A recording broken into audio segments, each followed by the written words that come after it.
Buenas tardes a todas, todos, todes. Agradezco la invitación y a la organización de este evento de la Librería Contexto y a los doctores Carlos Díaz y Julio García, con quien además compartimos otros espacios como la Asociación de Abogados en Derecho Indígena. Saludo a cada uno de ustedes, participantes, panelistas, y es un gran honor haber sido convocada. La historia sangrienta de la colonización ha dejado huellas profundas, especialmente para los pueblos indígenas de nuestra Abya Yala. Estamos aquí frente a dos casos sobre masacres ocurridas en pleno siglo XX. Los pueblos han tenido que esperar muchos años, demasiados, para obtener una sentencia a su favor. Tanto las masacres de Napalpí, la cual ocurrió hace 96 años, como la de Rincón Bomba hace 73 años, tuvieron como víctimas a los pueblos indígenas y como victimarios a las fuerzas de seguridad del Estado.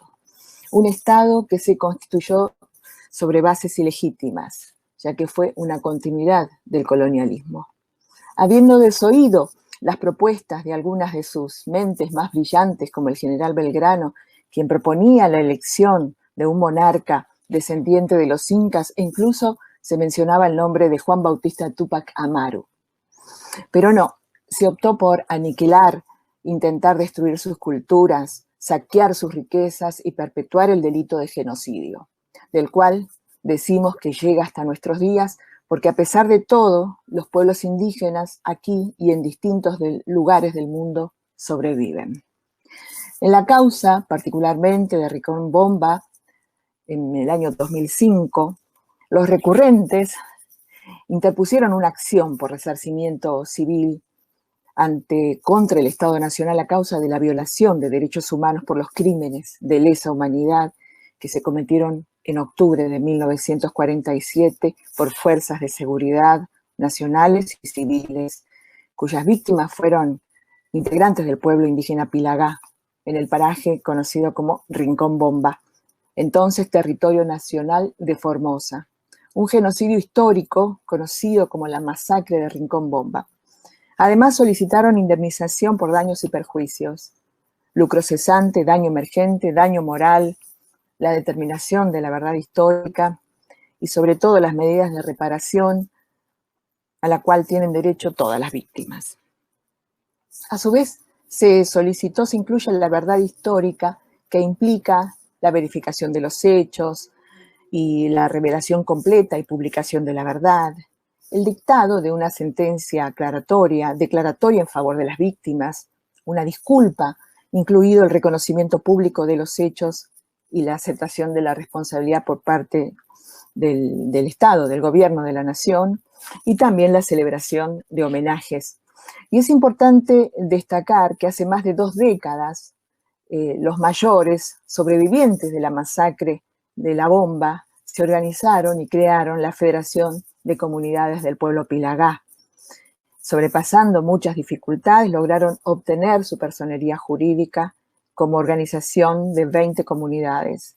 Lo hicieron para dar a conocer los trágicos sucesos que terminaron con la desaparición, tortura y reducción en colonias de decenas de familias y para exigir justicia. Recién, en diciembre de 2011, el presidente del Instituto Nacional de Asuntos Indígenas de ese entonces resolvió la inscripción de la personería jurídica de la Federación de Comunidades Indígenas del Pueblo Pilagá. Podríamos preguntarnos por qué este pueblo no actuó antes.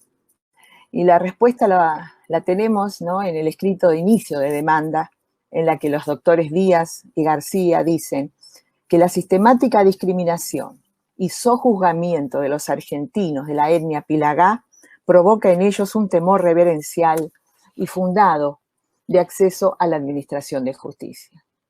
Y recién a partir de la sanción de las leyes 23.302 y de la aprobación del convenio número 169 de la Organización Internacional del Trabajo, se constituyó un contexto legal favorable en el que los pueblos indígenas encontraron un cauce legal para iniciar su proceso de autorreconocimiento y luego de paulatina organización para cumplir sus fines.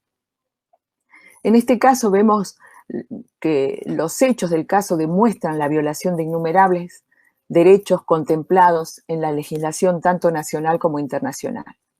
La calificación la realiza el juez, doctor Carvajal, en su sentencia como crímenes de lesa humanidad y los posiciona como violatorios del Estatuto de Roma, definidos en el artículo 7. Y queda probado que en la bomba se había afincado un conglomerado social, estrictamente civil, conformado por miles de personas de distintas edades y géneros, siendo la mayoría de la etnia pilagá, como así también que no existió ningún acto de provocación violento por parte de la población civil, que estaba desarmada. Asimismo, el ataque con ametralladoras, perpetrado el 10 de octubre, constituyó un plan organizado y sistemático del Estado Nacional contra la población civil. Ese ataque provocó muertos, heridos, desaparecidos. A todo esto podemos agregar que otros ataques contra los principios básicos de la dignidad humana, como el traslado forzoso de poblaciones, en la obligación de que los pobladores se retiren al monte. Además, se les negó el derecho a un juicio justo y el acceso a la justicia. El Estado alegó alzamiento o rebelión por parte de esta comunidad, pero no inició acciones contra el pueblo. La persecución posterior, como el ametrallamiento desde el avión de la Fuerza Aérea sobre la población civil, acredita la finalidad de exterminio de la población del pueblo pilagá. Los derechos mencionados están todos contemplados en nuestra legislación nacional e internacional referida a la protección internacional de los derechos humanos, así como en nuestro bloque de constitucionalidad, en nuestra Carta Magna, en la Constitución, en el artículo 75, inciso 22, que incorpora los tratados de derechos humanos, ¿no? Y que marca un antes y un después en nuestro sistema jurídico. Como legislación comparada también podemos nombrar la Carta Africana sobre los Derechos Humanos de los Pueblos, fundamentalmente en los artículos 19 a 25, que trata sobre los derechos de los pueblos como colectividades. Pero sin lugar a dudas es nuestro sistema regional de protección de derechos humanos, la Comisión y la Corte Interamericana, que han sentado una jurisprudencia muy importante y de interpretación del Pacto de San José de Costa Rica, en particular en su relación espiritual de los pueblos indígenas con sus tierras y territorios, que es admirable y que cuando se comparan los sistemas regionales de protección de derechos humanos siempre se lleva así todos los elogios. Respecto de este fallo histórico de Rincón Bomba, se previeron las reparaciones, ¿no? Que son de carácter no patrimonial y patrimonial, ¿no? Dentro de las primeras reparaciones se contempla la publicación de la sentencia en las páginas web del Ministerio de Justicia del INAI, también como la publicación en el Boletín Oficial de la Nación, el establecimiento del 10 de octubre dentro de las efemérides nacionales como recordatorio de la masacre de la bomba. Y en cuanto a las reparaciones patrimoniales, se ordena al Estado pagar a la Federación 720 salarios mínimos, en fin, ¿no? Todo lo que hace una retribución que se ha calculado, que seguramente será de una manera simbólica para semejante daño perpetrado y a través del tiempo, ¿no? La causa penal quedó sin efecto porque ya no hay sobrevivientes, pero en cuanto a la sentencia civil fue inmediatamente apelada, ya que los abogados patrocinantes solicitaron, ¿no? Que debió haberse reconocido la masacre como un delito de genocidio, y la sentencia de la Cámara Federal de Apelaciones de Resistencia confirmó la demanda promovida el 26 de febrero de este año y lo consideró genocidio. En primera instancia lo había reconocido solo como crimen de lesa humanidad, pero ante el reclamo fue aceptado. Y estamos ahí con este tema de genocidio previsto en la Convención para la Prevención y la Sanción del Delito de Genocidio, que es un instrumento de derecho internacional que por primera vez codificó el delito de genocidio, que en su preámbulo se reconoce que en todos los periodos de la historia el genocidio ha causado grandes pérdidas a la humanidad y que es necesaria la cooperación internacional para liberar a la humanidad de estos flagelos. Y según la Convención, el genocidio es un delito que puede cometerse tanto en tiempos de guerra como en tiempos de paz. Y el artículo 2 nos describe el concepto como un delito perpetrado con la intención de destruir total o parcialmente a un grupo nacional, étnico, racial o religioso. No incluye grupos políticos o el conocido como genocidio cultural. Y esta es una definición que fue el resultado de un proceso de negociación y refleja el compromiso alcanzado por los Estados miembros de Naciones Unidas. Mucho se puede decir de la redacción y de la inclusión o no de esta pertenencia cultural, pero sin lugar a dudas los Estados deben respetar los tratados que han firmado, ¿no? Además, las víctimas de serias violaciones de derechos humanos o del derecho internacional humanitario, así como sus familiares, tienen derecho a un recurso efectivo, el derecho a conocer la verdad. En su máxima medida posible constituye uno de los elementos del recurso efectivo, el cual es reconocido por diversas resoluciones de Naciones Unidas, informes de expertos y cortes nacionales, regionales e internacionales. Las comisiones de la verdad son investigaciones oficiales, no judiciales, establecidas con un tiempo de trabajo predeterminado para investigar periodos históricos violentos que permanecen silenciados, reconocer la dignidad de las personas y proponer políticas que prevean nuevas violaciones.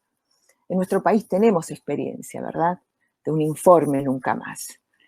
Y siempre decimos cuánta necesidad hay de esa revisión histórica, ¿no?, de la constitución de una comisión de la verdad acerca de los crímenes cometidos contra nuestros pueblos indígenas y sobre este genocidio que continúa silenciado y que poco a poco va saliendo a la luz. Un caso muy importante para todos nosotros es la sentencia de la Cajonat, ¿no?, que el sistema interamericano sacó este año una sentencia favorable a esta asociación de comunidades indígenas miembros, ¿no?, de la Cajonat, Nuestra Tierra versus Argentina, que es un fallo que reitera los estándares interamericanos sobre derechos territoriales de los pueblos indígenas, el derecho a obtener el título respectivo, pero avanza, va más allá, el derecho a un ambiente sano, el derecho al agua, ¿no? Así que la verdad que es una referencia, una jurisprudencia de avance que mucho tenemos que estudiar y que invocar.